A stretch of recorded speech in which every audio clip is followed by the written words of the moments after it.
Selamat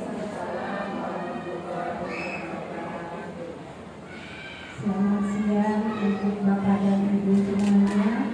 Salam sehat selalu, salam sejahtera untuk kita semua. Pertama-tama, marilah kita panjatkan puji syukur kehadirat Allah Subhanahu wa Ta'ala atas rahmat dan hidayahnya kepada kita semua, sehingga pada hari yang berbahagia ini kita masih diberi kenikmatan iman dan Islam, sehingga kita dapat bertemu dan bersilaturahmi dalam acara berbagi praktik baik yang akan disampaikan oleh Ibu Febri Nyalasari SPD. Mengawali bingkai acara yang akan tersaji pada saat berbahagia ini, tiada untaian kata yang pantas terucapkan, melainkan ucapan Alhamdulillahirabbil alamin atas segala limpahan rahmat dan nikmatnya, khususnya nikmatul iman, nikmatul Islam, wasiha wal afiyah. Salawat serta salam kita haturkan ke pangkuan haribaan beliau Nabi besar Muhammad Sallallahu Alaihi Wasallam. Semoga kelak kita di yaumil kiamah mendapatkan syafaatnya. Amin amin ya rabbal alamin. Kepada yang terhormat Ibu Kepala Sekolah SDN Serdang 01 Pagi, Ibu Ida Handini SPD. Kepada yang terhormat Ibu Wakil Kepala Sekolah SDN Serdang 03 Pagi, Ibu Widya Ridawati SPD. Kepada yang terhormat Bapak dan Ibu rekan guru SDN Serdang 01 Pagi. Kepada yang terhormat Bapak dan Ibu guru teman sejawat hebat dari wilayah Kecamatan Kemayoran, izinkan saya untuk menyampaikan susunan acara hari ini. Yang pertama adalah kita menyanyikan lagu Indonesia Raya. Kedua, sambutan Ibu Kepala Sekolah SDN Serdang 01 Pagi. Ketiga, pembacaan doa yang akan dibacakan oleh Bapak Ustadz Ramli SPD. Keempat, kegiatan inti dari hari ini kita adalah berbagi praktik baik, yaitu presentasi, menyebarkan pemahaman, dan penerapan pengalaman budaya positif modul 1.4 yang akan disampaikan oleh Ibu Febri Nyalasari SPD. Kelima, kita akan melaksanakan SBK, keenam ramah tamah, dan terakhir adalah penutup. Untuk mempersingkat waktu, kita harapkan semuanya peserta hadirin sekalian semuanya untuk menyanyikan lagu Indonesia Raya diharapkan berbunyi.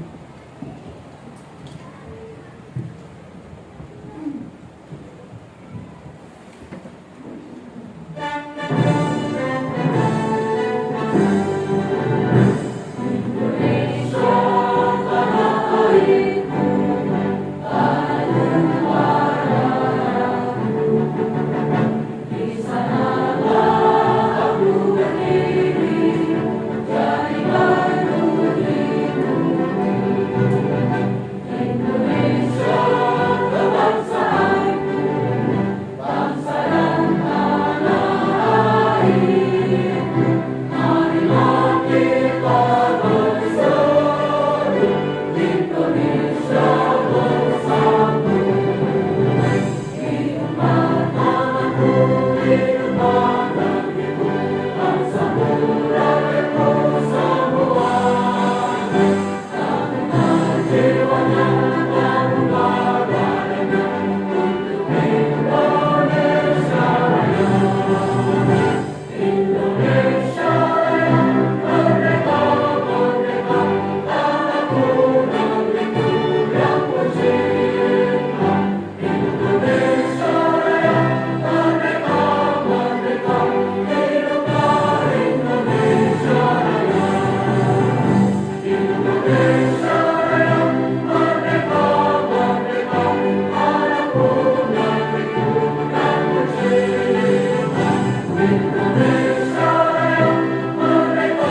adalah sambutan Ibu Kepala Sekolah SDN Serdang 01 Pagi. Kami persilakan Ibu Handini.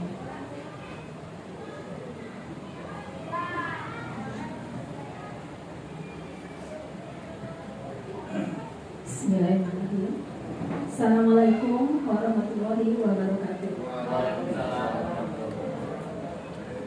Yang saya hormati Bapak Ibu Guru SDN Serdang 01 Pagi, Ibu Wakil Kepala Sekolah SDN Serdang 03, Ibu Widya Widawati, juga tamu undangan yang tidak bisa saya sebutkan satu persatu ya, karena baru kali ini ketemu, dan juga Ibu Guru dari SDN Serdang 03. Alhamdulillah pada siang hari ini kita berkumpul bersama-sama untuk mengikuti kegiatan yang akan dilaksanakan oleh Ibu Febriani selaku CGP Angkatan 9. Ya.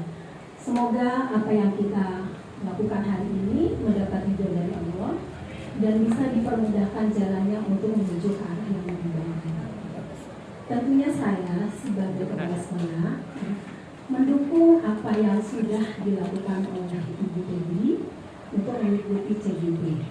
Dan itu juga tentunya sudah mengikuti langkah sebelumnya yang sudah dilalui oleh Ibu Widya.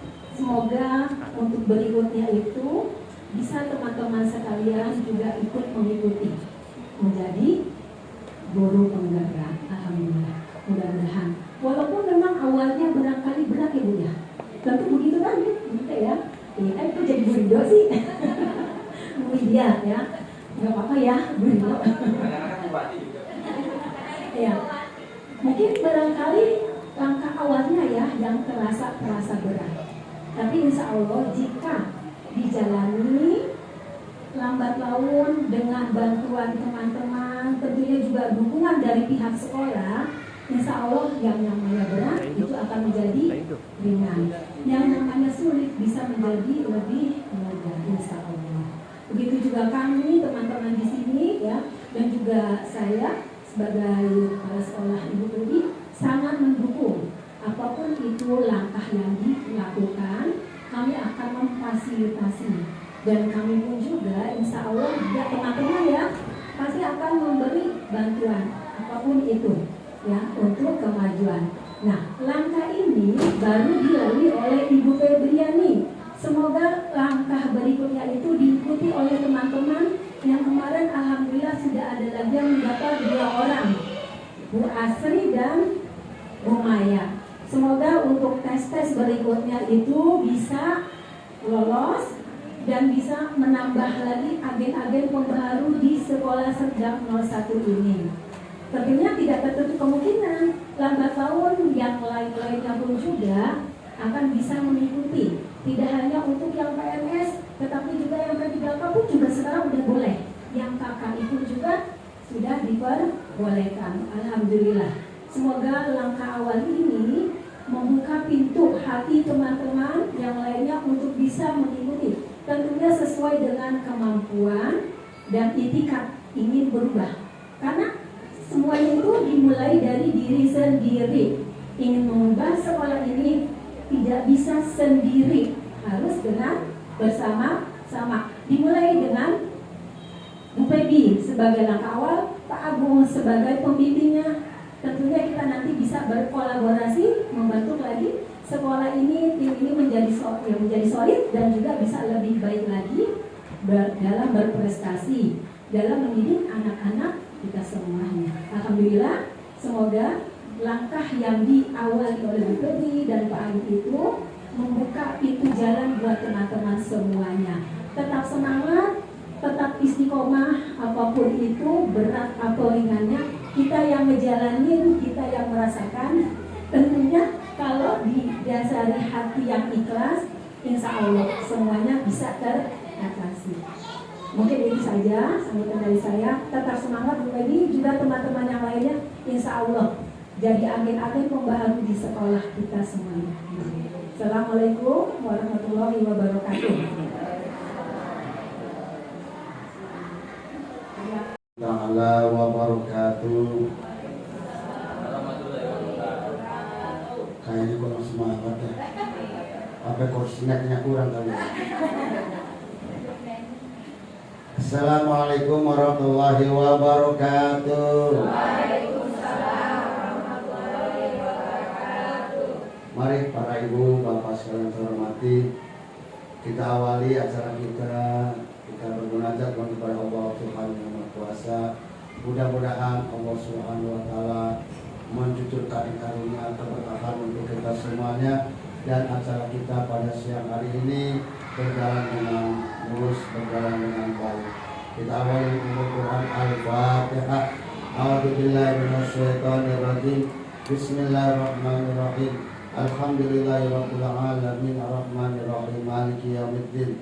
Iyyaka na'budu wa iyyaka nasta'in ihdinas siratal mustaqim siratal ladzina an'amta 'alaihim ghairil maghdubi 'alaihim waladdallin. Rabbighfir lana amin. Bismillahirrahmanirrahim. Alhamdulillahirabbil alamin. Allahumma shalli wa sallim wa barik ala sayyidina Muhammad wa ala ali sayyidina Muhammad. Allahumma iyyaka na'budu wa iyyaka nasta'in. Allahumma iyyaka na'budu wa iyyaka nasta'in. Allahumma ighfir lana dzunubana wa liwalidina warhamhuma kama rabbayana shighara.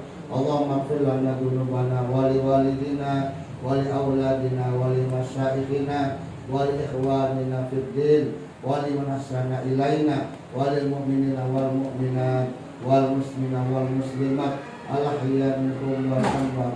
Allahumma ya hayyu ya qayyum ya dzal jalali wal ikram bi rahmatika astaghis aghithna ya Allah.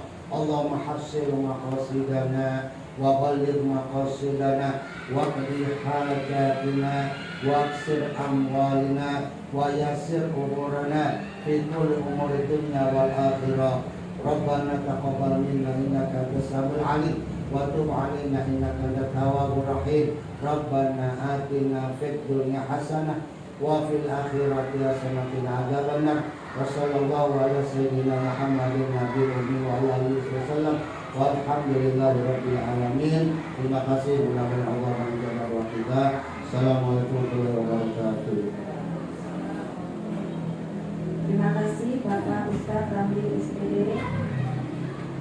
Selanjutnya adalah kegiatan yang kita tunggu-tunggu, yaitu kegiatan inti berbagi praktik baik yang akan disampaikan oleh Ibu Febri Mialasari SPD mengenai presentasi menyebarkan pemahaman dan penerapan pengalaman budaya positif modul 1-4.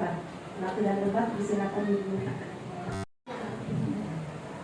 Assalamualaikum warahmatullahi wabarakatuh. Ya, pertama-tama mari kita panjatkan puji syukur kehadirat Allah Subhanahu wa taala yang mana alhamdulillahirabbil alamin kita semua dapat berkumpul di SDN Serdang 01 pagi. Salawat dan salam tak lupa kita haturkan kepada junjungan Nabi besar Muhammad sallallahu alaihi wasallam. Semoga kita semua mendapatkan syafaatnya di yaumul qiyamah. Amin amin ya rabbal alamin. Pertama saya mengucapkan terima kasih banyak kepada Ibu Kepala Sekolah atas dukungannya untuk kegiatan diseminasi saya pada hari ini. Terima kasih Ibu. Kemudian juga saya mengucapkan terima kasih kepada rekan-rekan guru yang telah meluangkan waktunya untuk hadir di acara kegiatan saya pada hari ini, dan juga teman-teman sejawat. Terima kasih atas kehadirannya Bu Kohan, Bu Widya, Bu Emma, Bu Hetty, dan teman-teman semuanya yang lain, Bu Rika. Kegiatan pada hari ini saya hanya ingin berbagi, yaitu berbagi menyebarkan pemahaman dan penerapan pengalaman budaya positif modul 1.4.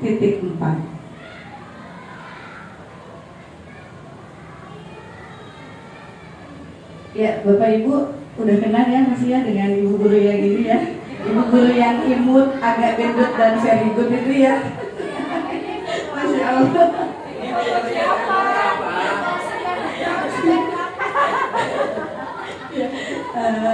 Perkenalkan, saya Febriani Mialasari. Saya CGP dari Angkatan 9 SDN Serdang 01 pagi. Ya, Bapak Ibu, perkenalkan ini adalah Ibu Kepala Sekolah saya, Ibu Ida Hanjibi, Kepala Sekolah dari SD Serdang 01 Pagi. Kemudian di sebelah Ibu Ida Hanjibi ada pendamping praktik saya, yaitu Ibu Endah Wijayanti, guru dari SMA Negeri 77 Jakarta. Kemudian fasilitator saya yaitu Bapak Ajik Susanto. Beliau adalah guru biologi dari SMP Negeri 2 Yogyakarta. Dan yang terakhir saya sendiri yaitu CGP Angkatan 9 Febriani Mialasari. Nah, ini kita awali dari latar belakang dulu ya Bapak Ibu. Latar belakangnya yaitu pemahaman warga sekolah, terutama guru belum begitu mengerti tentang penerapan konsep-konsep inti budaya positif di sekolah. Jadi seperti disiplin positif, motivasi perilaku, kemudian juga posisi kontrol guru, pembuatan keyakinan, dan juga penerapan segitiga restitusi. Diharapkan jika seluruh konsep inti tersebut dipahami oleh seluruh warga sekolah, maka akan terbangun budaya positif yang baik di lingkungan sekolah. Tujuannya adalah meningkatkan pengetahuan dan pemahaman tentang budaya positif. Kemudian terbentuknya motivasi intrinsik pada murid dengan pembuatan keyakinan kelas atau sekolah. Yang ketiga, menerapkan segitiga restitusi saat menyelesaikan masalah murid. Ini adalah tolak ukurnya. Di mana tolak ukurnya ini terlaksananya diseminasi konsep inti budaya positif di sekolah. Terbentuknya keyakinan kelas melalui kegiatan keyakinan kelas yang dilakukan guru bersama murid. Guru dan murid mematuhi dan melaksanakan keyakinan kelas yang telah disepakati dengan konsisten dan penuh tanggung jawab. Terlaksananya penyelesaian masalah siswa menggunakan segitiga restitusi. Ini adalah tolak ukur dari kegiatan diseminasi pada hari ini. Selanjutnya, lini masa tindakan yang akan dilaksanakan berkoordinasi dengan kepala sekolah, dengan Ibu Ida Handini, kemudian melakukan diseminasi konsep inti budaya positif bersama rekan guru seperti yang saya lakukan pada hari ini. Selanjutnya, menyusun keyakinan kelas bersama murid yang telah saya lakukan beberapa minggu yang lalu. Selanjutnya, hasil keyakinan kelas itu ditempel di kelas. Kemudian menyelesaikan masalah dengan segitiga restitusi.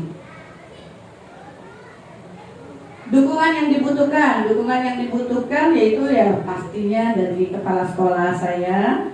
Selanjutnya dukungan juga dari rekan guru, dari tendik, dari murid, serta perlengkapan untuk membuat keyakinan kelas dan diseminasi seperti karton, kertas planus, post-it, spidol, warna, laptop, dan proyektor.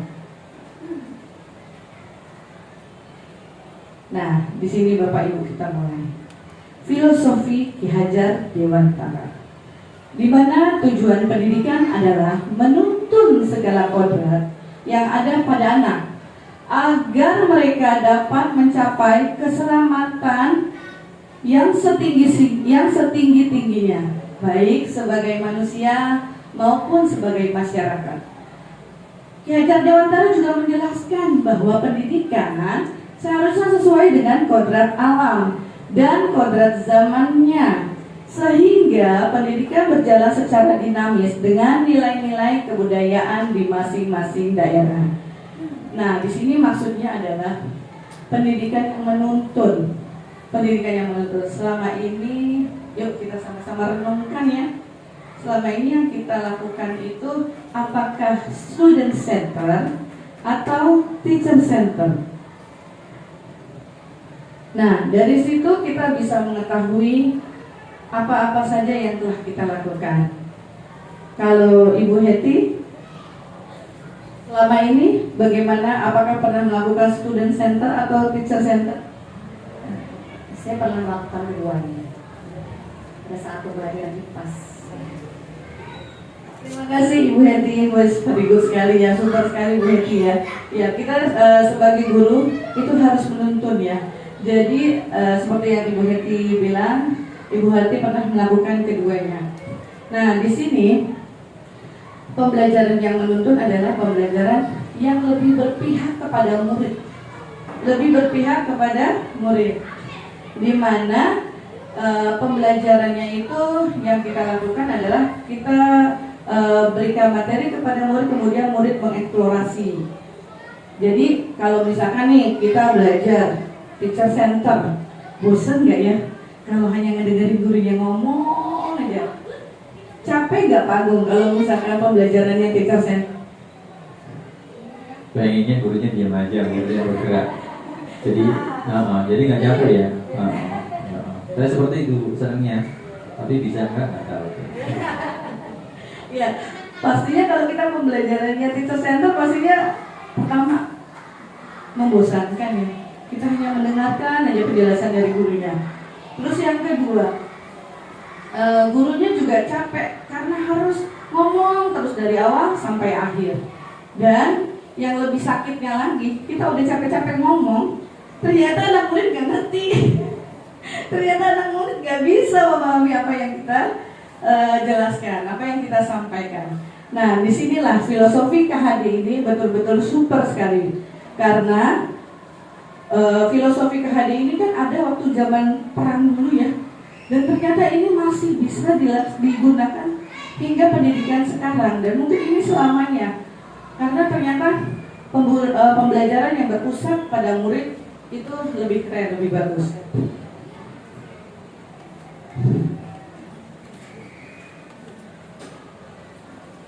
Nah, budaya positif di sekolah adalah nilai dan kebiasaan di sekolah yang berpihak pada murid agar mereka dapat berkembang menjadi pribadi yang kritis, penuh hormat, dan bertanggung jawab sesuai dengan profil pelajar Pancasila. Nah, saya mau tanya nih sama Ibu Asri, budaya positif apa nih yang ada di sekolah? Literasi, Bu. Literasi, baik. Kalau Ibu Tuti yang sudah diterapkan di sekolah, budaya positifnya apa? 5S, kebiasaan 5S, senyum, sapa, salam, terus sambutan ketika anak datang. Baik, terima kasih Bu Tuti. Ya, betul sekali. Budaya positif adalah suatu pembiasaan yang biasa kita lakukan di sekolah, yang kita terapkan untuk memperbaiki pribadi dan karakter dari peserta didik.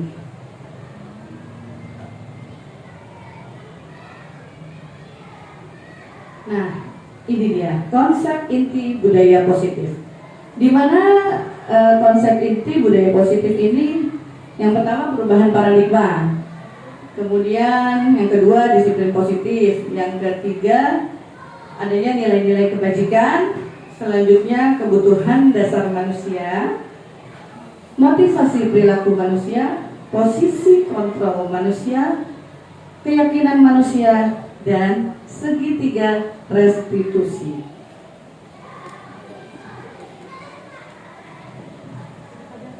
Nah, kita mulai dengan pembelajaran paradigma baru nih. Merupakan pembelajaran yang dirancang berdasarkan prinsip pembelajaran berdiferensiasi, sehingga para peserta didik belajar sesuai kebutuhannya berdasarkan tahap perkembangan sesuai teori psikologi modern untuk mewujudkan profil pelajar Pancasila. Bermain sedikit ya teman-teman. Di sini teman-teman mencoba untuk melakukan kegiatan buka tangan ini. Ya, kita coba berpasang-pasangan. Boleh Pak Agung dengan Ibu Priyadi, kemudian Ibu Sari dengan Ibu Heti, Ibu Reni dengan Ibu Ida, Ibu Reni dengan Ibu Asri, Ibu Hani maju boleh Bu Hani dengan Ibu Supri. Ya. pasang-pasangan ya. Ibu Emma dengan Ibu Rika. Kita coba ya. Di sini. Oke, yang posisinya ada di sebelah kiri saya itu adalah sebagai A ya. Kemudian yang di posisi sebelah kanan saya itu adalah sebagai pihak B. Nah, di mana? Coba Anda bayangkan nih ya. Yang pihak A ini dia akan menggenggam tangannya seolah-olah tangannya itu di dalamnya ada barang yang sangat berharga untuknya. Sesuatu yang sangat dia ingin lindungi, dia ingin pertahankan. Ya, pokoknya orang nggak boleh ambil apa yang ada di tangannya ya. Kemudian untuk pihak B ini harus merayu. Ya, boleh merayu, boleh memaksa, boleh menghardik, boleh marah, boleh menggelitik, atau boleh juga nih menawari uang ya supaya dia mau membuka tangannya. Boleh menawarkan uang supaya dia mau membuka tangannya. Oke, sudah mengerti ya? Baik, kalau gitu kita coba mulai. Ya, sekarang untuk pihak A silakan menggenggam tangannya dan pihak B silakan berusaha sekuat tenaga untuk dia membuka tangannya. Ayo, bagaimana? Ayo, silakan. Bisa nggak ya kira-kira nih yang lain nih, yang pihak B merayu untuk membuka tangannya, bisa nggak ya? Ayo, bisa nggak nih? Mau nggak sesuatu benda yang sangat berharga di tangannya itu diambil oleh orang lain? Sesuatu yang prinsip, sesuatu yang berarti di tangannya diraih untuk dibuka. Mau nggak? Ayo, siapa yang berhasil membukanya? Nanti berikan alasannya. Aku kalau membuka dia bahaya. Ayo. Baik, ayo siapa yang berhasil membuka? Tidak ada?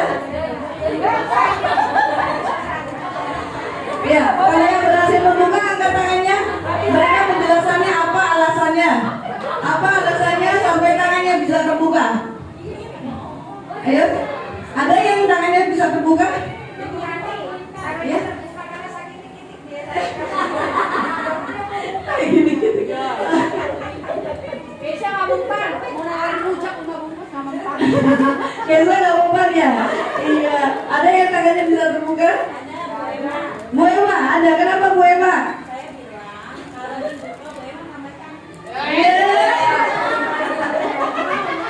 Dulu ya, bener udah dirayu ya.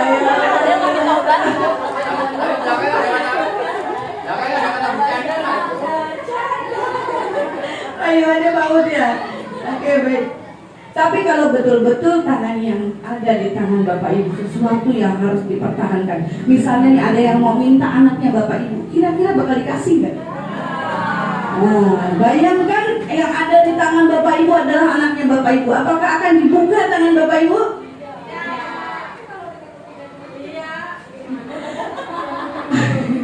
Ini diminta loh, bukan dinikahi, tapi diminta dan diasuh oleh orang lain.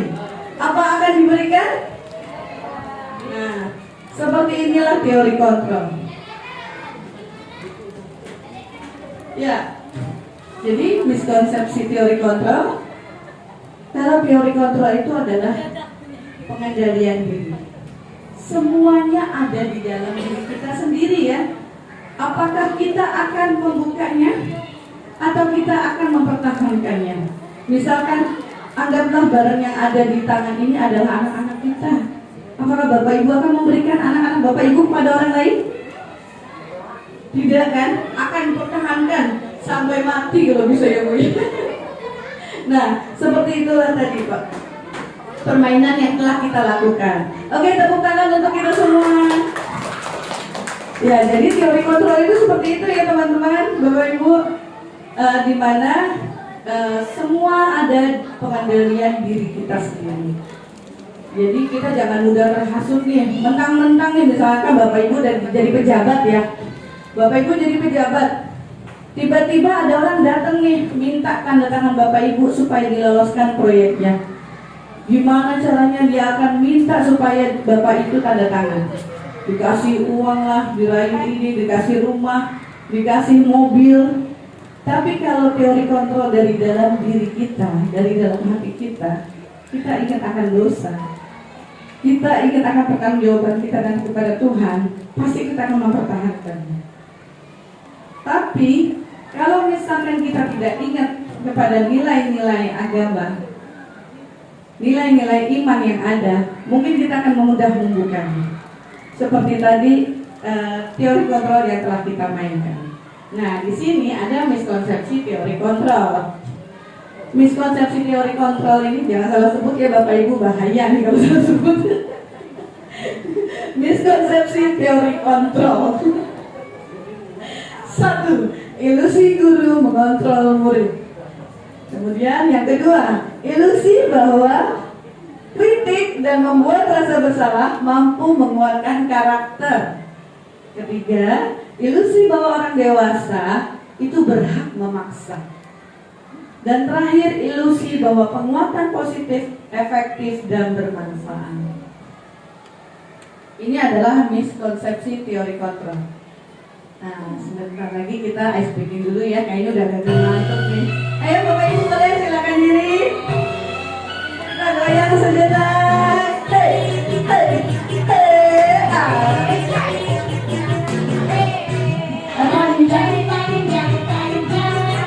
Kependek, kependek, kependek. Ya, yang suka panjang dibuka. Kependek, kependek.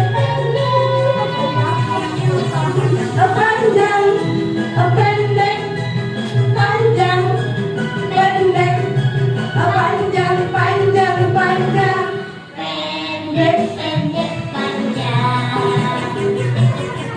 panjang, panjang, panjang, pendek, pendek, pendek, panjang, panjang, panjang, pendek, pendek, pendek,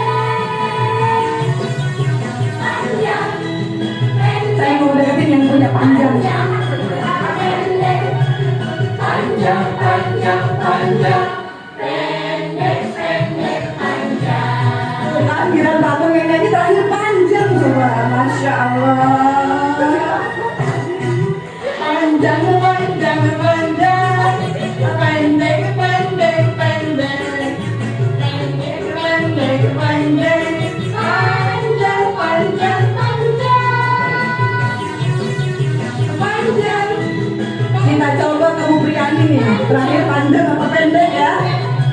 Panjang, panjang, panjang, pendek, pendek, pendek. Apa iya pendek yang kedua? Pendek, pendek, pendek.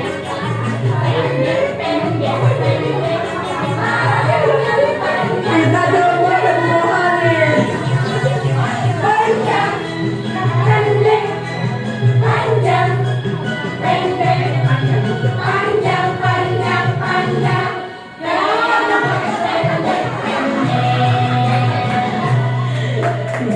terima kasih Bapak Ibu, buat semangatnya. Ternyata cuma punya panggung yang panjang.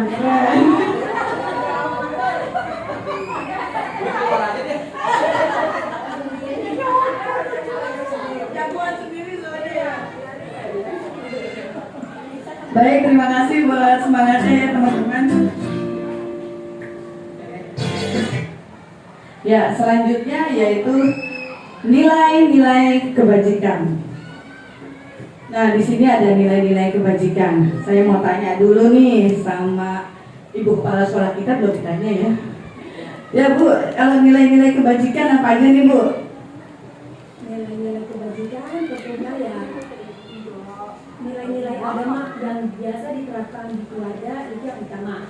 Di sekolah nilai-nilai kebaikan itu dari guru yang menjelaskan anak-anak dengan contoh baik itu kegiatan ataupun juga dengan perkataan.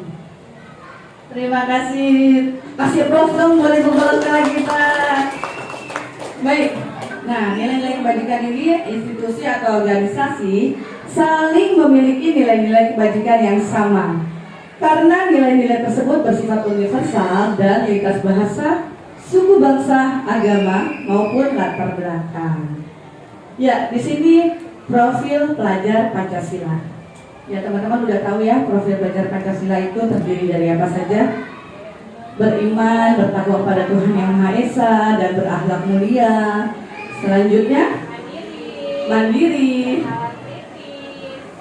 berkebinekaan global, dan bergotong royong, kreatif.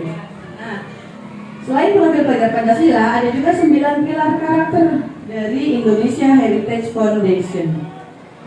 Cinta Tuhan dan segenap ciptaannya, kemandirian dan tanggung jawab, kejujuran, amanah, diplomatis, hormat dan santun, dermawan, suka menolong dan gotong royong, percaya diri, kreatif dan bekerja keras, kepemimpinan dan keadilan, baik dan rendah hati, toleransi, kedamaian dan kesatuan. Terakhir yaitu keterampilan hidup, di mana keterampilan hidup ini dapat dipercaya, lurus hati, pendengar yang aktif, tidak merendahkan orang lain, memberikan yang terbaik dari dalam diri. Di sini yang motivasi eksternalnya yaitu yang ekstrinsiknya. Yang pertama, untuk menghindar ketidaknyamanan atau hukuman apa yang akan terjadi apabila saya tidak melakukannya. Yang kedua, motivasi eksternal juga nih, untuk mendapatkan imbalan dari orang lain atau institusi, apa yang akan saya dapatkan apabila saya melakukannya. Nah, ini dia nih, untuk mendapatkan imbalan. Ini sih nggak di sini ya, kayaknya ini di sekolah lain lah, di luar sana ya.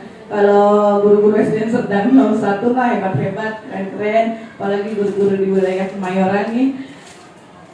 Kalau di sekolah di luar sana nih, apalagi di sekolah Konnichiwa ya, itu biasanya nih guru-guru mau kerja kalau ada imbalannya. Misalnya disuruh rapat, Bu ikut pelatihan, Bu ikut rapat, ada transportnya enggak? Kalau enggak mau, kamu aja yang berangkat. Pernah nggak ada yang kayak gitu?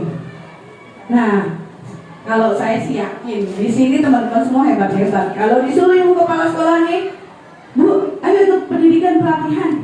Siap Bu, laksanakan 46. Nah, kalau di sekolah Konnichiwa yang kayak gini nih masih ada nih. Masih ada guru kalau misalkan disuruh melatih lomba. Nanti kalau misalkan anaknya juara, gurunya dapat apa ya? Masih cuma capek doang. Nah, ini nih yang dinamakan motivasinya masih dari luar, ekstrinsik, masih berharap imbalan dari orang lain. Belum yang namanya motivasi intrinsik atau internal. Nah, kalau motivasi intrinsik itu untuk menghargai diri sendiri. Misalnya si A disuruh ikut pelatihan. Bu, besok ikut pelatihan ya, Pak, besok ikut pelatihannya. Siap Bu, karena apa? Karena dia menghargai diri sendiri. Dia ingin mendapatkan ilmu, dia ingin mendapatkan pertemanan, dia ingin mendapatkan peningkatan pengembangan diri, sehingga dia menghargai diri sendiri. Nah, kalau misalkan motivasi intrinsik ini sudah terbangun dari dalam diri, hal-hal yang ekstrinsik itu tidak akan terjadi. Saya akan menjadi orang yang seperti apa bila saya melakukannya. Jadi kalau kerja itu lillahi ta'ala aja ya Bu, Allah nggak tidur. Kalau kita ikhlas, tulus hati, kita kerja dari hati, insya Allah akan memberikan yang terbaik. Insya Allah akan mengangkat derajat teman-teman semuanya.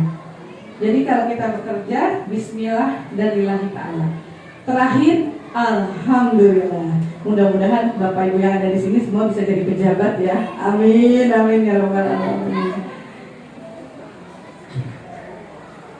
Nah, di sini keyakinan kelasnya nih. Ya, teman-teman, ada yang tahu tidak mengapa keyakinan kelas? Mengapa bukan peraturan kelas? Bedanya keyakinan kelas dengan peraturan kelas apa nih Bu Rikan? Aduh, sudah banget pertanyaannya. Peraturan kelas dulu deh. peraturan kelas itu biasanya dari guru tok gitu. Jadi dari guru, murid harus mengikuti aturan yang dibuat oleh guru. Tapi kalau keyakinan bersama murid membuatnya, mungkin seperti itu. Kembali tepuk tangan dong buat Muria. Super sekali ya kalau kita tanya sama orang hebat langsung koneknya cepet tuh. Iya ini pasti idenya benar-benar luar biasa nih. Kalau bertanya sama orang hebat langsung nyambung. Ya betul sekali Bu. Kalau peraturan itu guru yang buat, suka-suka gurunya mau bikin peraturan apa dan mau memberikan hukuman apa. Nah, kalau keyakinan kelas ini kita buat bersama-sama dengan murid sesuai dengan nilai-nilai kebajikan yang ada, nilai-nilai kebajikan yang universal. Contoh, misalkan anak-anak hari ini kita akan membuat keyakinan kelas. Nah, guru itu bertanya kepada murid, keyakinan kelas apa yang akan diterapkan di kelas. Jadi bukan gurunya yang menentukan apa yang akan dibuat peraturannya. Setelah dibuat bersama-sama, kemudian disepakati bersama, diyakini bersama. Setelah mereka sepakat, mereka yakin, nah mereka akan menerapkannya dengan bersama-sama, dengan penuh tanggung jawab. Pembentukan keyakinan kelas. Yang pertama itu bersifat abstrak. Yang kedua berupa pertanyaan universal. Nilai kebajikannya apa aja ya anak-anak? Disiplin Bu, misalnya. Disiplin contohnya apa? Datang tepat waktu Bu. Nah inilah nilai-nilai pertanyaan universal. Selanjutnya dibuat dalam pertanyaan positif. Sedikit saja agar mudah diingat. Jadi kalau buat keyakinan kelas jangan kebanyakan ya Bapak Ibu. Nanti muridnya bingung yang mana yang harus dilaksanakan. Selanjutnya sesuai dengan kondisi kelas dan sekolah sehingga mudah diterapkan semua warga sekolah atau warga kelas dilibatkan saat membuat keyakinan kelas. Bersedia meninjau kembali keyakinan kelas dari waktu ke waktu. Ini ada kebutuhan dasar manusia. Kebutuhan dasar manusia. Saya mau tanya dulu nih sama Ibu Nana. Bu Nana, kebutuhan dasar Ibu apa sih?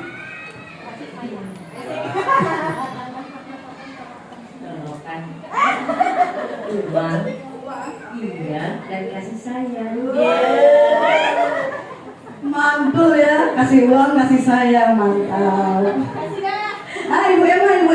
Ibu Emma, kebutuhan dasarnya apa nih? Bola basket ya. Kebutuhan dasar manusia ya dari tempat tinggal, makanan karena saya kalau makan lapar. Terus sama pakaiannya kita pakai seperti tadi ada Bu dia sandal, pangan, papan, colokan. Oke, kita coba ke Bu Maya nih ya Bu Maya. Kebutuhan dasarnya apa nih?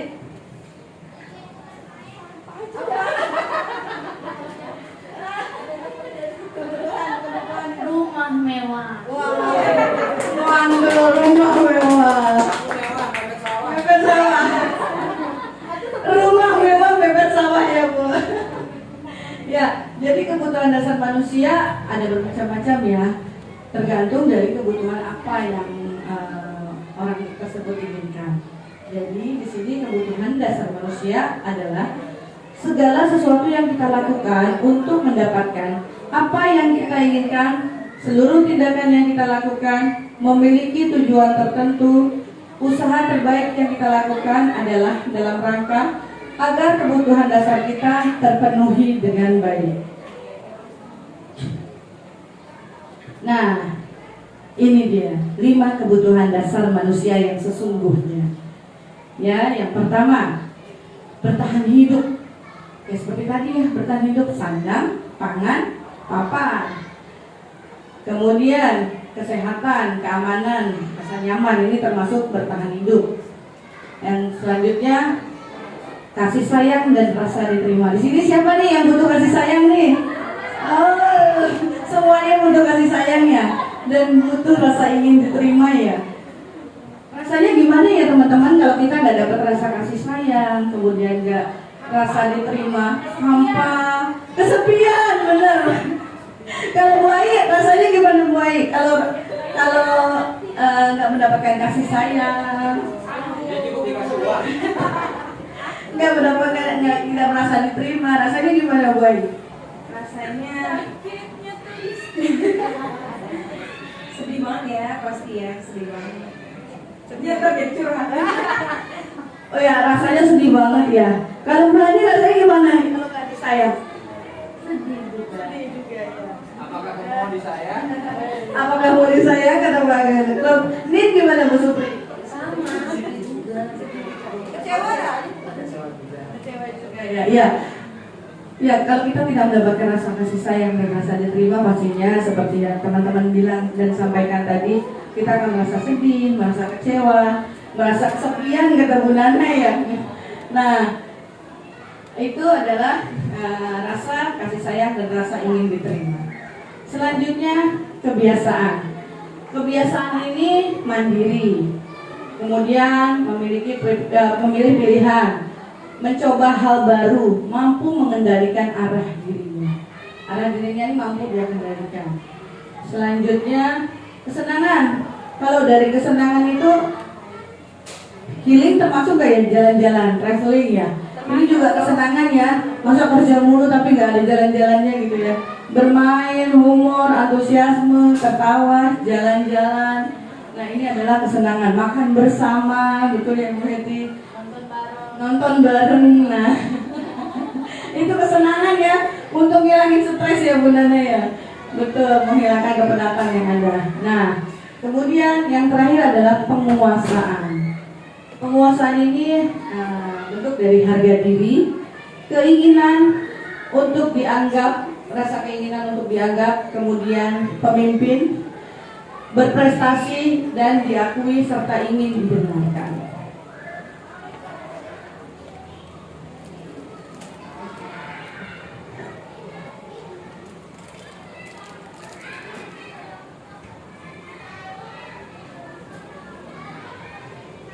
Nah, di sini ada 5 posisi kontrol. 5 posisi kontrol seorang guru. Yang pertama, apa Bapak Ibu? Penghukum. Selanjutnya yang kedua?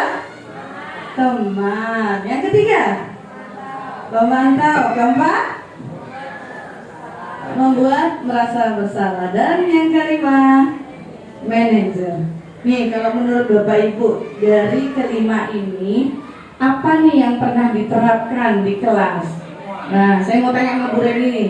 Bu Reni pernah menerapkan 5 posisi kontrol seorang guru yang mana?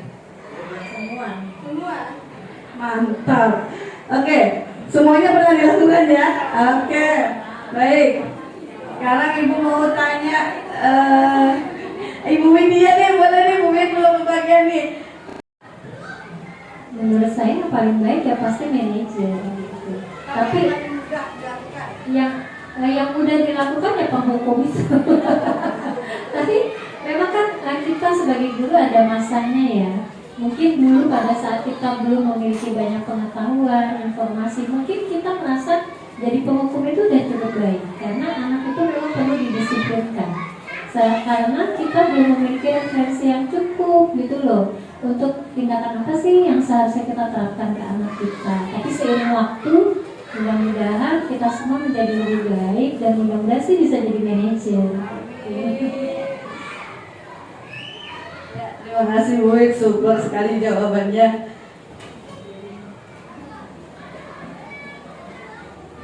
Nah, di sini disiplin positif. Disiplin positifnya ini ada teori kontrol, yaitu menurut Dr. William Gleiser. Anda tidak bisa mengontrol orang lain. Hanya Anda yang bisa mengontrol diri Anda. Seperti tadi permainan yang kita lakukan ya. Sesuatu barang berharga yang ada di kepala tangan kita tidak akan membukanya jika memang itu sesuatu yang sangat berharga dan ingin dipertahankan. Nah, makna disiplinnya apa nih? Belajar mengontrol diri. Kemudian dengan menggali potensi agar tercapai tujuan mulia. Apa tujuan mulianya? Yaitu sesuatu menjadi seseorang yang kita inginkan. berdasarkan nilai-nilai yang kita hargai. Selanjutnya, semua perilaku memiliki tujuan. Perilaku apa aja nih yang memiliki tujuan? Yang pertama, teori motivasi. Dari teori motivasi ini, tujuannya yaitu satu, untuk menghindari hukuman. Yang kedua, untuk mendapatkan imbalan. Yang ketiga, untuk menghargai diri sendiri, nilai-nilai kebajikan universal, dan juga keyakinan kelas. Nah, sekarang saya mau tanya nih sama Bu Priani nih. Bu Priani, dari teori motivasi, Bu Priani pernah nggak melakukan yang mana nih dari teori motivasi? Untuk misalkan Bu Priani mendapat tugas atau mematuhi peraturan sekolah. Teori motivasinya apa? Apakah untuk menghindari hukuman atau untuk mendapatkan imbalan atau untuk menghargai diri sendiri? Ya, salah satu contoh agar termotivasi untuk disiplin adalah kalau saya disiplin, misalnya saya sebelum tiket ya. Jadi saya dengan disiplin mematuhi peraturan, saya menghargai diri sendiri. Terima kasih Ibu Priani, super sekali jawabannya. Dengan kita berdisiplin, harapannya kita menghargai diri kita sendiri, ya. Dan terakhir, dengan kita menghargai diri sendiri, otomatis orang lain pun akan menghargai kita. Ya, selanjutnya yaitu model berpikir menang-menang, kolaborasi dan konsensus menciptakan pilihan-pilihan baru. 5 posisi kontrol. Takutnya salah sebut. 1. Penghukum. 2. Pembuat rasa bersalah. 3. Teman. 4. Pemantau. 5. Manajer. Nah, selanjutnya segitiga restitusi, menstabilkan identitas, validasi kebutuhan, menanyakan keyakinan. Realitas kebutuhan kita berbeda. Kita berusaha memahami pandangan orang lain tentang dunia. Setiap orang memiliki gambaran berbeda. 5 kebutuhan dasar manusia seperti yang tadi.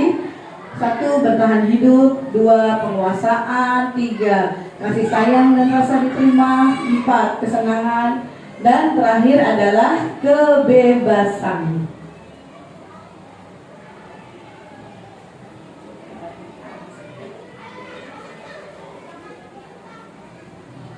Nah, ini dia contoh 5 posisi kontrol guru. Kasus, peserta didik tidak memakai atribut lengkap saat upacara bendera. Di sini kalau yang penghukum udah pasti langsung suruh apa? Hormat bendera, berdiri di lapangan, ya. Atau misalkan disuruh memungut sampah, banyak ya untuk penghukum. Kemudian kalau untuk membuat rasa bersalah, pernah nggak sih teman-teman melakukan seperti ini?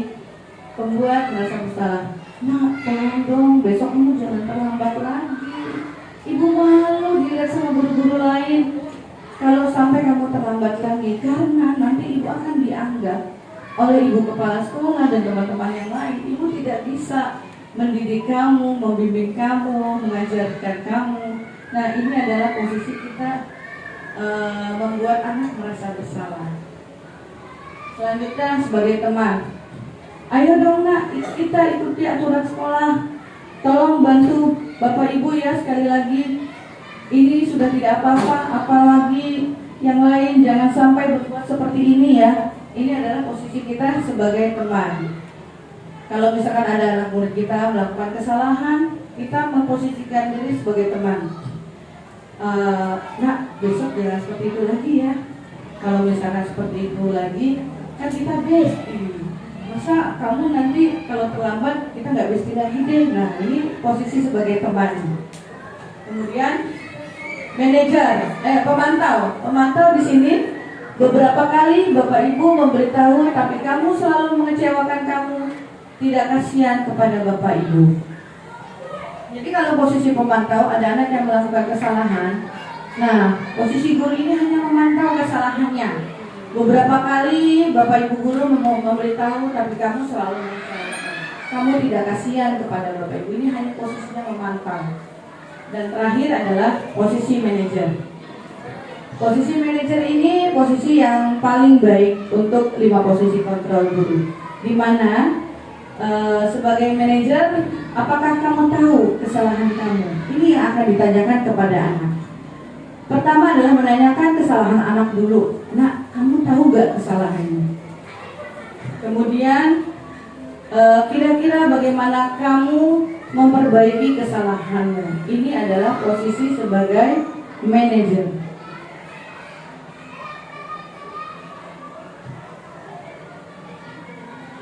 Nah, di sini posisi seorang guru sebagai manajer.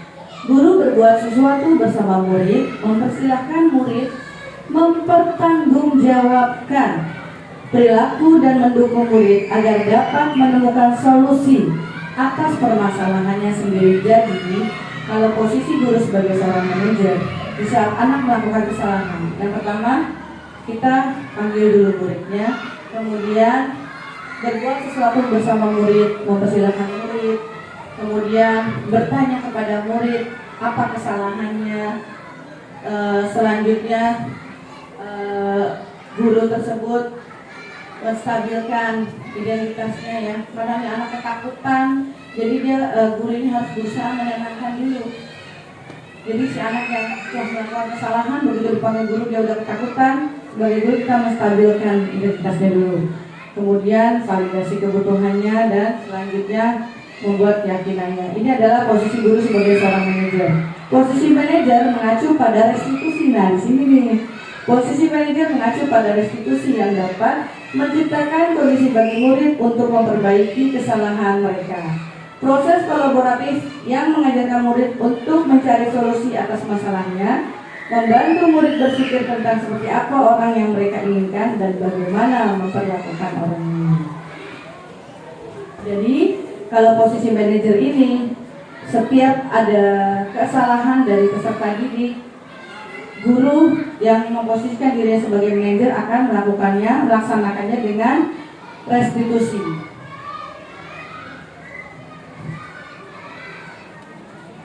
Apa itu restitusi? Ada yang tahu teman-teman?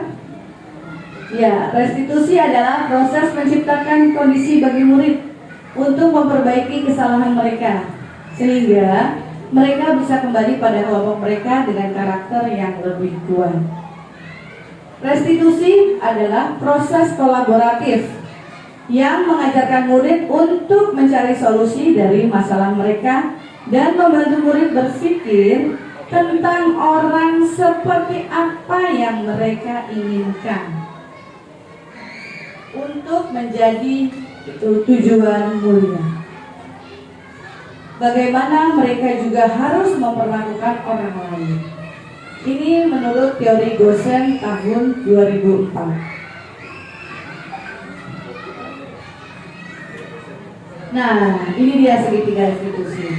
Teman-teman, ada yang sudah tahu segitiga restitusi atau baru tahu nih segitiga restitusi? Baru tahu? Ya, segitiga restitusi ini ada 3 cara ya. Yang pertama, menstabilkan identitas. Jadi pada saat anak melakukan kesalahan, kita menstabilkan identitas dulu. Selanjutnya, validasi kebutuhannya. Cari tahu nih apa sih yang dibutuhkan dari si anak yang telah membuat kesalahan tersebut. Selanjutnya, menanyakan keyakinan. Misalkan si A datang terlambat, kemudian kita panggil anak tersebut atas kesalahan yang telah dilakukan. Telah melakukan datang ke sekolah terlambat sebanyak 3 kali. Setelah itu kita menstabilkan identitas dulu, ditanyakan, nah kenapa, apa kesalahan kamu? Kenapa? Kemudian ada masalah apa? Kamu kenapa sampai harus datang ke sekolah terlambat? Ada kendala apa nak? Ada masalah apa sampai kamu sudah 3 kali ini datang terlambat? Jadi kita jangan menanyakan itu seperti menjudge anak itu sudah melakukan kesalahan besar. Jadi cari tahu dulu nih ada masalah apa dengan keterlambatannya. Keluhannya apa sih dari si anak yang datang terlambat ini? Misalkan si anak yang datang terlambat ini karena harus membantu ibunya berjualan dulu, gitu kan? Iya bu, soalnya saya kalau pagi-pagi harus bantu ibu saya jualan dulu, gitu. Jadi bukan karena dia memang ingin terlambat, tapi karena harus bantu ibunya berjualan. Nah, setelah validasi kebutuhan, kemudian dilanjut dengan menanyakan keyakinan kelas. Dan dari validasi kebutuhan ini ditanyakan nih keyakinan kelasnya. Nah, kamu ingat gak keyakinan kelas kita apa sih? Oh iya bu, keyakinan kelas kita datang tepat waktu bu. Nah, sekarang kamu tahu gak kesalahan kamu apa? Iya bu, saya tahu kesalahannya adalah saya datang terlambat. Kemudian setelah anak memberitahu keyakinan kelas, sudah menyadari kesalahannya. Nah, Bapak Ibu guru boleh nih memberikan motivasi, misalkan, nah setiap orang pasti pernah melakukan kesalahan, tetapi kita harus belajar dari kesalahan kita agar kehidupan kamu kelak lebih baik dari sekarang. Kalau kamu terlambat seperti ini terus, maka kamu kedepannya akan selalu terlambat. Jadi mulai sekarang, menurut kamu dari kesalahan keterlambatan kamu ini apa nih solusinya? Dan setelah kita kasih motivasi, setelah kita kasih penjelasan bahwa manusia tidak adalah sempurna, manusia pernah melakukan kesalahan, kemudian ditanyakan solusinya. Nah, apa nih solusinya dari keterlambatan kamu ini, dari masalah kamu ini? Oh iya bu, kalau gitu besok saya harus lebih pagi lagi bantuin ibu saya supaya bisa datang ke sekolah tepat waktu. Jadi seperti itulah proses segitiga restitusi ini. Nah, di sini untuk menstabilkan identitas ini setiap orang pasti pernah melakukan kesalahan. Nah, kamu bukan satu-satunya yang pernah melakukan ini. Ini bisa nih kita ungkapkan nih untuk menstabilkan identitas pada saat anak melakukan kesalahan. Kemudian divalidasi kebutuhan. Bapak Ibu bisa menjelaskan, kamu tentu punya alasan mengapa kamu melakukan itu. Nah, teman-teman juga bisa bilang, adakah cara yang lebih efektif untuk mendapatkan apa yang kamu butuhkan? Nah, ini adalah kalimat-kalimat yang mungkin bisa diterapkan pada saat kita menerapkan segitiga restitusi. Selanjutnya, untuk menanyakan keyakinan, Bapak Ibu bisa mengatakan pada peserta didik kita, nilai-nilai apa nih yang telah kita sepakati nak? Kamu ingin menjadi orang yang seperti apa? Mudah-mudahan dengan kita menerapkan segitiga restitusi, tujuannya yaitu menstabilkan identitas, untuk mengubah identitas anak dari orang yang gagal pernah melakukan kesalahan menjadi orang yang sukses. Kemudian tujuan dari validasi tindakan yang salah, pembuktian tindakan yang salah dengan memahami alasan dan menyadari setiap tindakan memiliki tujuan akan pemenuhan kebutuhan dasar. Menanyakan keyakinan merupakan keadaan yang siap untuk dihubungkan dengan nilai-nilai yang dipercaya dan berpindah menjadi orang yang diinginkan. Identitas yang sukses. Nah, di sini ada hukuman, konsekuensi, dan restitusi. Saya mau tanya nih sama Bu Heti. Bu Heti, kalau hukuman menurut Bu Heti gimana nih? Kalau saya biasanya kalau memberikan hukuman untuk anak itu yang membangun ya Bu ya, karena kan dia kan membuat kesalahan ya, jangan langsung kita dulu ya, kita tanya dulu kebenarannya, kita tanya dulu saksinya dulu, nah kalau ketemu barulah kita menjatuhkan apa nanti. Baik, terima kasih Bu Heti. Kalau hukuman ini tidak terencana ya, kita memberikan hukumannya tiba-tiba aja. Tiba-tiba kita lihat ada anak datang terlambat nih, spontan aja, enaknya dikasih hukuman apa ya? Pasti nggak direncanakan dulu kalau hukuman. Kemudian murid tidak tahu apa yang akan terjadi karena murid tidak dilibatkan. Proses hukuman apa nih yang akan diterapkan, peraturan apa nih yang akan diterapkan. Yang ketiga, bersifat satu arah, hanya dari sekolah aja atau hanya dari guru aja, tapi siswa tidak mengetahui peraturan dan hukuman apa yang akan diterapkan. Selanjutnya, berupa hukuman fisik dan psikis.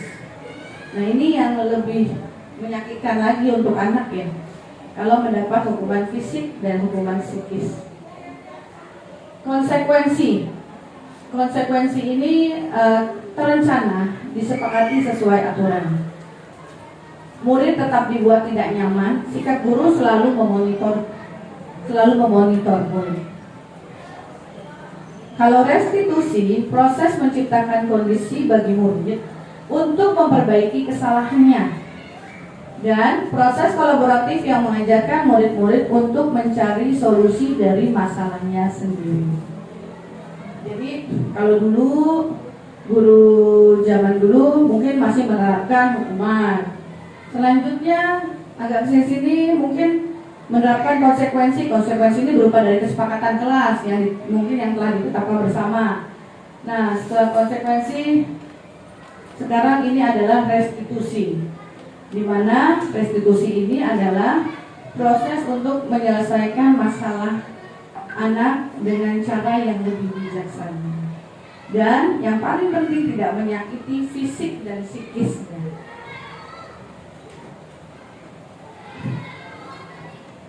Di sini ada menstabilkan identitas. Guru berkata, berbuat salah itu hal yang manusiawi. Tidak ada manusia yang sempurna. Bapak Ibu juga pernah berbuat salah. Kita pasti bisa menyelesaikan permasalahan ini. Bapak Ibu tidak tertarik untuk mencari tahu siapa yang benar, siapa yang salah. Bapak Ibu lebih tertarik untuk menyelesaikan masalah. Kalau kamu menyalahkan diri kamu sendiri terus-menerus, apakah kamu bersikap baik pada dirimu sendiri? Ini proses menstabilkan identitas. Kemudian proses untuk validasi kebutuhan. Membantu siswa mengenali basic need, kebutuhan yang ingin dipenuhinya ketika melakukan kesalahan itu. Pada dasarnya, setiap tindakan manusia tujuannya adalah memenuhi basic needs. Apakah itu power, freedom, love and belonging, fun and survival. Guru berkata, kamu bisa aja kan melakukan hal yang lebih buruk, tapi kamu tidak melakukannya kan. Kemudian validasi kebutuhan ini juga bisa dengan kamu pasti punya alasan mengapa kamu melakukannya. Apa yang penting bagi kamu? Kamu boleh tetap berusaha menjaga sikap itu, tapi tambahkan sikap yang lain, yang baru, yang lebih baik. Maukah kamu belajar cara lain untuk mendapatkan yang kamu butuhkan tanpa harus memukul? Apakah kamu bisa melakukan dengan lebih baik besok lagi? Di sini menanyakan keyakinan. Menanyakan keyakinan ini anak dapat melihat kesalahannya, dihubungkan dengan norma sosial dan nilai-nilai yang mendasari manusia berinteraksi dengan orang lain. Guru berkata, apa nilai yang kita percaya di kelas atau sekolah kita? Nilai-nilai universal apa yang telah kita sepakati? Kelas yang ideal itu yang seperti apa sih? Kamu ingin menjadi anak seperti apa? Apa yang kamu rasakan ketika kamu melakukan itu? Kamu menjadi orang yang seperti apa? Nah, di sini adalah tujuan dari segitiga restitusi dalam penyelesaian masalah. Tujuannya yaitu menghasilkan murid yang mandiri dan bertanggung jawab atas perbuatannya. Setelah guru melakukan ini, berperan sebagai manajer, menggunakan segitiga restitusi, penyelesaian masalah, 3 tahapan dan lain sebagainya, ini adalah tujuannya. Baik Bapak Ibu, ini ada video tentang penerapan segitiga restitusi. Mari kita saksikan bersama.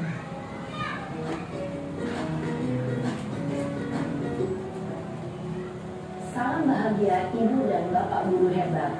Dalam 2, 4. Naren! Sini kamu! Selamat pagi, Bu. Selalu terlambat. Apa coba? Alasan kamu apa lagi? Kapan sih kamu tidak terlambat? Malas sekali ya kamu jadi anak. Saya Dasar pemalas. Gak kapok-kapok sih kamu. Sudah berapa kali terlambat? Sana, kamu keliling lapangan basket 2 kali.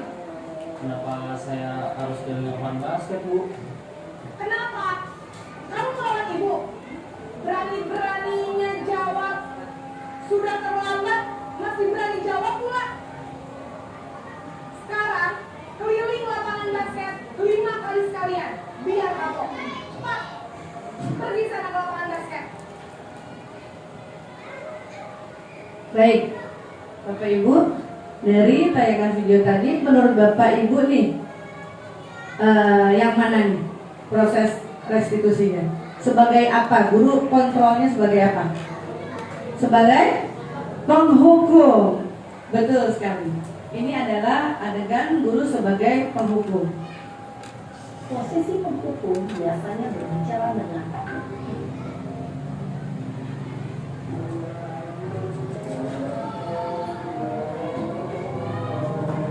Naren!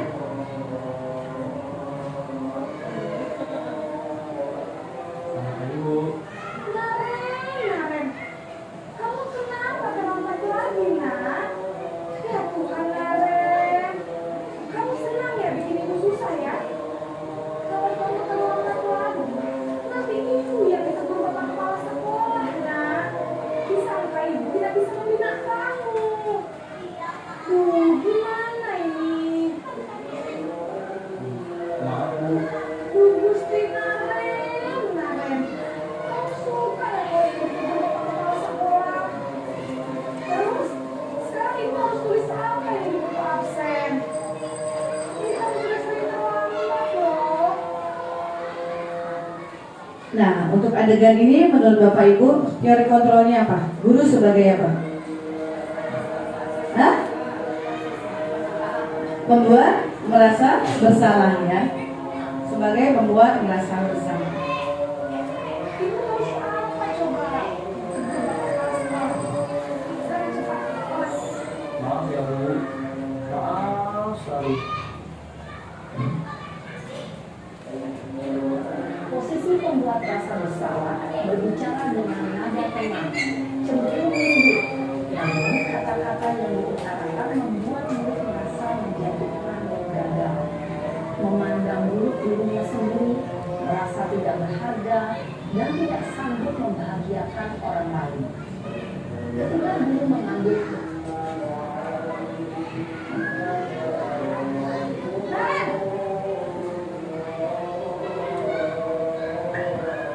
Selamat pagi, Bu. Wah, sudah jam berapa ini, nak? Terlambat lagi ya, sayang. Iya, Bu. Habis ibu saya lupa bangunkan saya, Bu. Kamu malah menyalahkan ibu kamu. Kamu bukannya anak yang paling kencang. Kok terlambat sih? Iya, Bu. Saya memang terlambat bangun tadi. Jadi, biarpun saya lagi kencang, tetap nggak kekejar, Bu. Ya sudah sana. Nanti lain kali larinya lebih kencang lagi ya. Ya, baik teman-teman. Ini posisi kontrolnya apa nih? Guru sebagai apa? Sebagai teman ya. Karena terlihat dari ekspresi gurunya, dari apa yang disampaikan oleh gurunya. Biar gak terlambat lagi. Bikin senang ibu. Demi ibu. Bisa kan? Bisa lah, Bu. Demi ibu coba ya.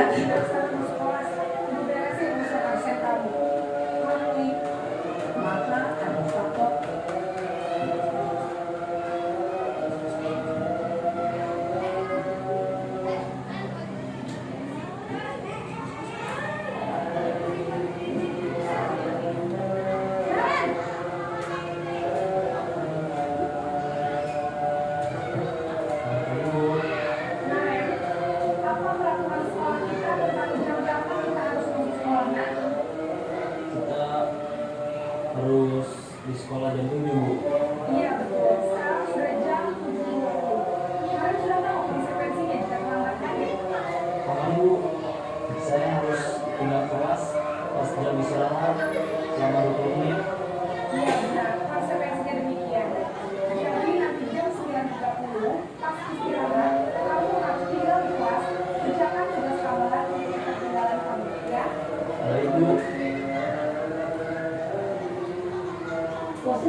pemantau mengandalkan Posisi pemantau ya.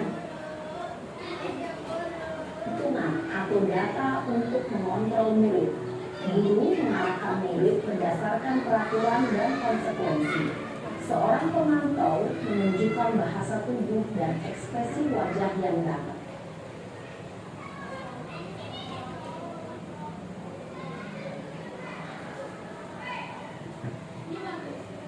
Nah, ini yang diterapkan adalah posisi manajemen.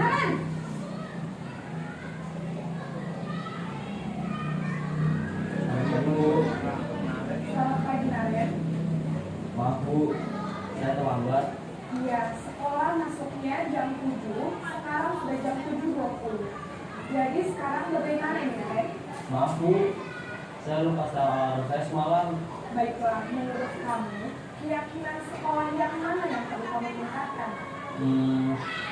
Menghargai diri sendiri dan orang lain mungkin ya Bu. Setuju. Jadi, apakah Naren meyakini prinsip saling menghormati tersebut? Iya Bu, saya meyakininya. Apakah Naren bersedia memperbaiki masalah keterlambatan ini? Bersedia Bu. Bagaimana kamu akan perbaiki masalah keterlambatan ini? Saya akan coba untuk tidak lupa menyetel alarm saya Bu. Baik, kalau Naren komputer alarm di rumah, ada orang yang kira-kira bisa bantu mengingatkan tidak? Ada Bu, kata saya, Kak Emma. Ada lagi selain Naren? Selain Kak Emma, ada ibu saya. Baik, jadi yang mengingatkan Naren adalah Kak Emma dan ibu kalian. Kira-kira akan mulai start alarm kapan Naren? Setelah pulang sekolah, akan segera saya lakukan. Baik, jadi Naren akan setel alarm untuk bangun besok pagi dan akan diingatkan oleh kakak dan ibu dan Naren ya. Ada lagi yang mungkin perlu dilakukan Naren agar tidak terlambat bangun lagi. Tidak ada Bu. Baik, Naren. Terima kasih untuk bersama kami. Sekarang yang kembali ke kelas ini. Baik Bu, terima kasih. Posisi manajer adalah posisi kontrol yang besar.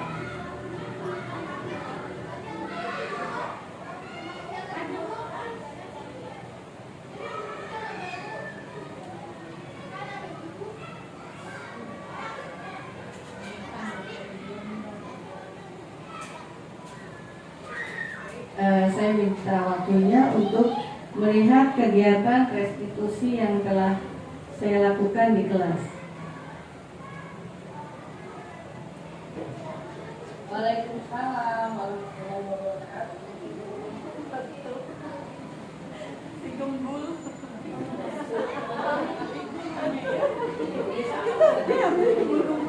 Sama ya, cocok ya. Ini sekolah makmur namanya. SD Negeri Makmur ini ya. Dari keluarga kalau ini ya dari ya ada masalah apa kalian? Masalah yang ayah kamu mau minta kenapa? Kamu mau bercanda. Jadi menurut kamu ngeledekin nama ayahnya apa? Itu bercanda.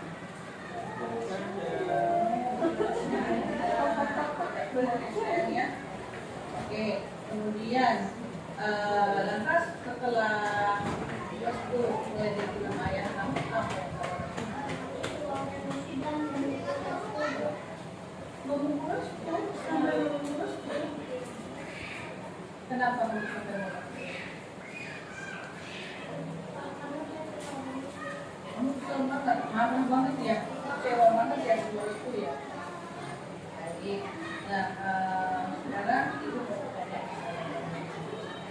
menurut kalian nih sikap kalian ini apakah sudah sesuai dengan keyakinan kelas kita? Tidak sesuai, ya. Baik, menurut kamu nih yang tidak sesuainya di keyakinan itu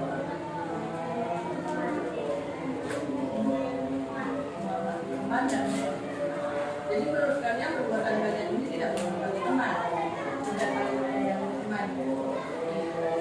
Kenapa?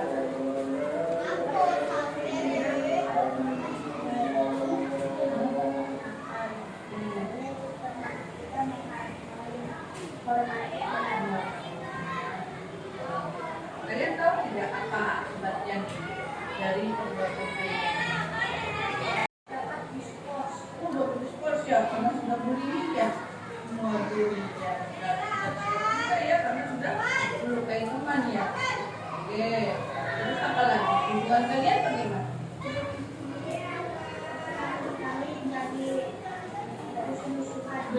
Teman, jadi marah-marahan ya. Hubungannya jadi tidak baik lagi pertemanannya ya. Terus apa lagi? Kamu sudah melukai Stuni apa? Nah, kira-kira kalau misalkan lukanya parah atau gimana?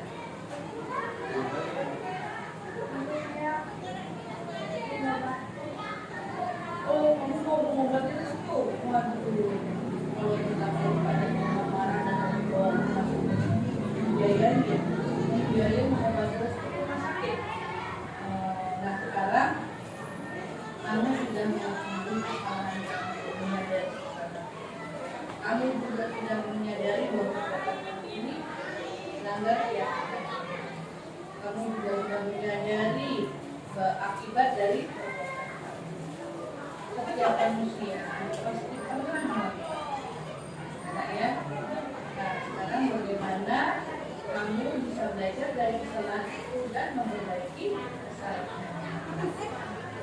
Kemudian sikap kamu akan mempertahankan diri itu juga benar.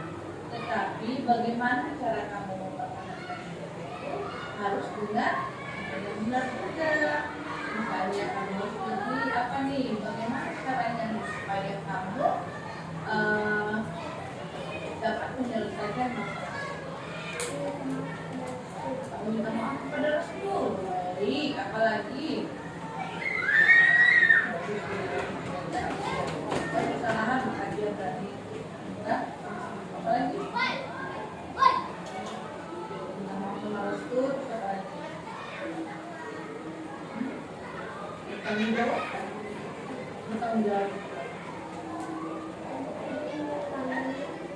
Oh, bertanggung jawab untuk tidak mengulanginya lagi, apalagi?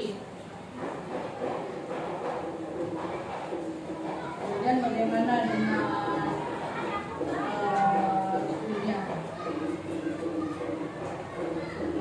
Terus ini sudah kamu pukul nih, kamu akan apa? Oke, kamu akan minta maaf dan tidak akan mengulanginya. Sekarang kalau dari itu nih, bagaimana? Meminta maaf kepada apa yang tidak akan melebihi nama orang tuanya. Aku akan minta maaf dan tidak akan melebihin nama ayahnya lagi.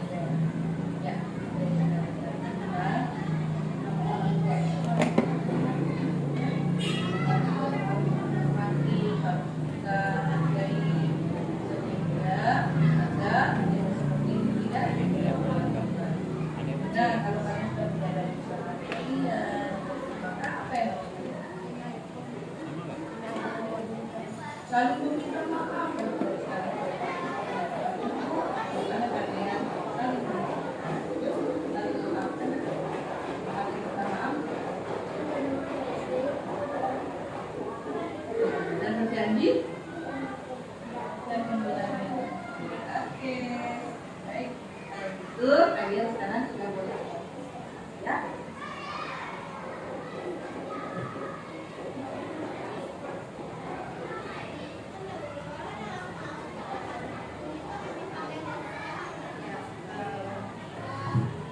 Berikut adalah adegan di mana saya melakukan praktik baik di sekolah bersama murid saya, yaitu menerapkan segitiga restitusi, di mana saya posisi kontrolnya sebagai seorang manajer dan menggunakan proses segitiga restitusi. Baik, Bapak Ibu, ini sudah di penghujung acara. Demikian presentasi dari saya. Terima kasih atas waktunya. Kemudian terima kasih kepada teman-teman semua nih yang sudah meluangkan waktunya untuk hadir di kegiatan diseminasi saya. Semoga apa yang telah saya sampaikan dapat bermanfaat untuk teman-teman semua. Amin, amin, ya Rabbal alamin. Dan saya berharap semoga teman-teman semua yang ada di sini bisa menjadi CGP selanjutnya. Amin, ya Rabbal alamin. Supaya kita bisa sama-sama maju bersama dan sukses bersama. Terima kasih Bapak Ibu. Sebelum itu saya mau tanya dulu nih sama Bapak Ibu nih sebelum saya closing ya. Sebelum saya closing, saya mau bertanya sama Bapak Ibu semuanya. Dari kegiatan diseminasi ini, hal baru apa nih yang Bapak Ibu dapatkan? Restitusi, apalagi? Bu Bohan mungkin? Hal baru apa yang didapatkan Bu? Kita sebagai guru bisa sebagusnya memposisikan diri sebagai manajer dengan murid-murid kita serta diri. Terima kasih Bu Bohan, Bu Heti. Ada lagi yang mau menambahkan? Pak Agung mungkin hal baru apa nih Pak Agung yang didapatkan? Saya sih yang jelas ada budaya positif di situ, ya, yang berasal dari kesepakatan kelas dan berubah menjadi budaya positif. Itu aja sih. Baik, terima kasih teman-teman, syukur sekali semuanya. Terima kasih juga telah hadir ke acara saya. Selanjutnya saya mau mungkin teman-teman ada yang mau bertanya? Ada yang mau disampaikan mungkin? Tidak ada? Tidak ada yang mau bertanya? Baik, Bapak Ibu, kita di penghujung acara presentasi saya pada hari ini. Saya sebagai calon guru penggerak angkatan 9 mengucapkan terima kasih banyak atas kehadirannya. Semoga semua lelah Bapak Ibu pada hari ini mendapatkan berkah dari Allah Subhanahu wa taala. Amin, amin, ya rabbal alamin. Terima kasih, kurang lebihnya saya mohon maaf. Wabillahi taufiq wa hidayah. Wassalamualaikum warahmatullahi wabarakatuh. Silakan Bapak Ibu dimakan kuenya.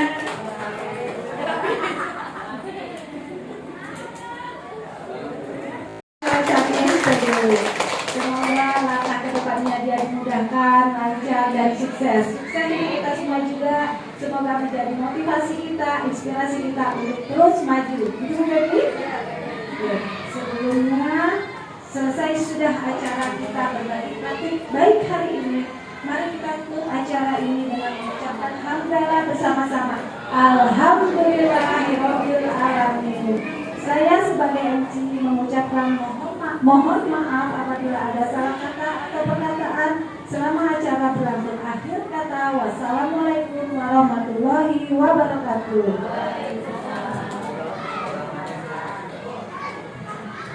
Teman-teman boleh foto bersama dulu ya.